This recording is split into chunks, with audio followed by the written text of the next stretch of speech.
নমস্কার, আমি অলোক দত্ত। দুর্গা পূজা পরিক্রমা 2025, আজ মহাষষ্ঠী। এই মহাষষ্ঠী উপলক্ষে আমি উপস্থিত হয়েছি ভবানীপুর ৬২ পল্লী।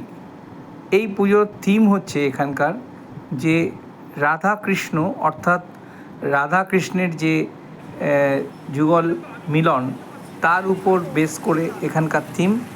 এবং সেই থিমের আঙিনায় আজ দুর্গা ঠাকুরকে আনা হয়েছে সেই পুজোর মণ্ডপ। এখানে পুরোপুরি সাবেকি আনার পুজো। এখানে সাবেকি আনার পুজোকে একদম সুন্দরভাবে কিছু উপস্থাপনা করেছে এখানকার পরিচালক মণ্ডলী। খুব সুন্দর থিম আর পরিষ্কার পরিচ্ছন্ন, মানে একদম কোনো রকম নেই। প্রচুর ভিড়, কিন্তু অনেক কষ্ট করে আমি ভেতর থেকে একটু ফাঁকার পেয়েছি, কারণ এই মুহূর্তে সবাই ব্যস্ত আছে অন্য এতে, আর আমি ছবি তুলছি, ভেতরের ছবিও নিয়েছি। দেখুন কি সুন্দর এদের চিন্তাভাবনা, যে শ্রীকৃষ্ণ এবং রাধার যে তাদের এই কাহিনী, সেই কাহিনীটাও এই পুজো মণ্ডলে তুলে ধরেছে। এটা হচ্ছে ভবানীপুরের ৬২ পল্লী। এই ৬২ পল্লীর পুজোর থিম এরকম। এরপর চলে আসলাম সোজা একেবারে হরিশ পার্ক, অর্থাৎ হরিশ পার্কের পুজো। এটা খুবই সুন্দর। আর হরিশ পার্কের পরেই আমরা চলে আসছি এই যে পুজোর থিম হচ্ছে এখানকার, যে সবাইকে নিয়ে, এবং পুজোর প্রতিমাও হচ্ছে সাবেকিওয়ালা। সেই সাবেকি সমস্ত কিছু ঢাকের সাজের মতন সাজ, যদিও সাদা না, এটা গোল্ডেন কালার। তো সমস্ত কিছু নিয়ে একটা সুন্দর পরিবেশ তৈরি করেছে। আর সেই সঙ্গে এই পুজোর যে নানা রকম কার্যকলাপ এবং মহিষাসুরকে কীভাবে নিচে রাখা হয়েছে, সমস্ত কিছু এখানে পুজো মণ্ডপে তুলে ধরা হয়েছে। আর পাশে একটা আর্ট গ্যালারি করেছে, সেই আর্ট গ্যালারিতেও নানা রকম যে সমস্ত এদের যে বিভিন্ন বছরের পুজো এবং তাদের যে নানা রকম চিন্তাভাবনা, সেইগুলোকে এরা তুলে ধরার চেষ্টা করেছে। তো এই পুজোর একটা আলাদা অনুভব আছে, প্রেম, ভক্তি এবং শক্তির মহামিলন ৬২ পল্লী। আর সেই ৬২ পল্লীর পুজো, তারপরে পাশাপাশি রয়েছে হরিশ পার্ক, আছে কালীঘাট সরস্বতী স্পোর্টিং ক্লাব। কালীঘাট এখন নামটা নেই, এখন ভবানীপুর হয়ে গেছে সরস্বতী স্পোর্টিং ক্লাব। এই কয়েকটা সাউথের যেগুলো এখনও সেরকমভাবে মডার্ন ছোঁয়া পড়েনি, এরা কিন্তু সেই সাবেকি আনার পুজোই করছে। তো আমি চেষ্টা করছি দুর্গা ঠাকুরের যে আসল থিম এবং তারা কিসের ওপর বেস করে এই পুজোগুলো করছে সেটা তুলে ধরার চেষ্টা করছি। এটা চলে এসেছি একদম, বললাম যে হরিশ পার্কের। এদের প্যান্ডেলের যে মুখটা, সেই মুখটা করেছে একটা মন্দিরের আদলে।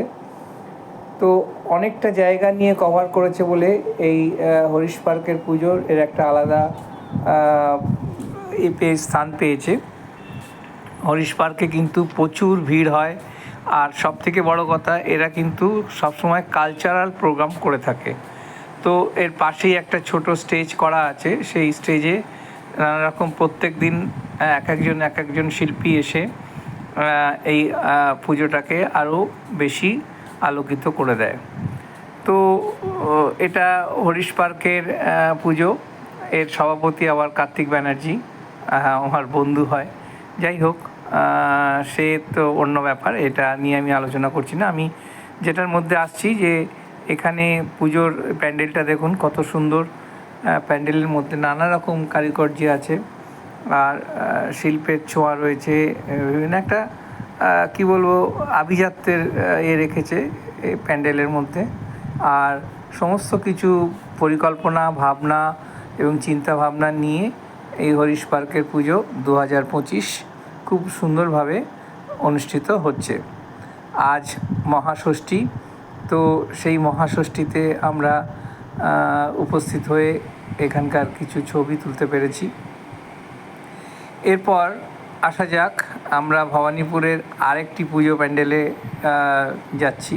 সেই পুজো প্যান্ডেলেও আমরা এখানকার নানা রকম কারুকার্য শিল্প, এখানকার যে বিভিন্ন এ স্থাপত্য যেভাবে তুলে ধরেছে, সেই পুজোগুলো আমরা আপনাদের সামনে তুলে ধরার চেষ্টা করছি।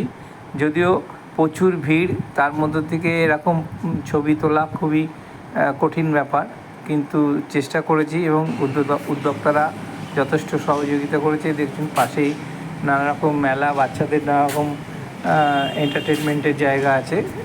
তো সমস্ত কিছু নিয়ে হরিশ পার্কের পুজো একটা আলাদা মাত্রা পেয়েছে। তো সেই পুজোর উপস্থিত হতে পেরে আমি নিজেকেও খুব গর্বিত মনে করছি, কারণ আমার ছোটোবেলার স্কুল এর পাশেই সাউথ সোয়ারবান স্কুল।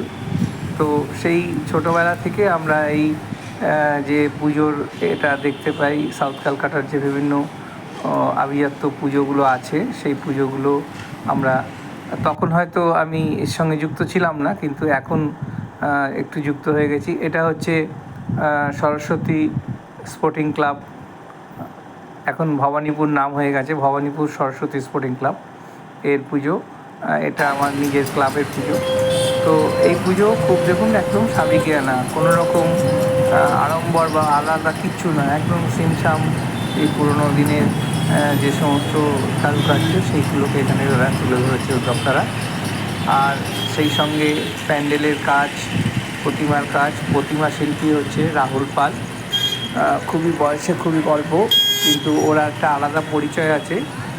সে হচ্ছে শিরিষ পাল প্রখ্যাত রাষ্ট্রপতি পুরস্কারপ্রাপ্ত তারই নাতি। সেই প্রতিমা মূর্তি স্থাপন করেছে বা মূর্তি তৈরি করেছে, খুবই সুন্দর এবং একটা আভিজাত্যপূর্ণ আছে, খুব সুন্দর প্রতিমা। তো সব মিলিয়ে আমরা এই দক্ষিণ কলকাতার অল্প কিছু ঠাকুরের আজকে আমি করলাম। আবার আমরা আগামীকাল অন্য অর্থাৎ ভবানীপুরেরই আরও অনেক পুজো প্যান্ডেল আছে, যেগুলোকে আমি ঘুরে দেখব এবং ছবি তুলে চেষ্টা করব আপনাদের কাছে। যারা দূরে থাকেন বা আসতে পারেননি তাদের জন্য আমার এই ছোট্ট প্রতিবেদন।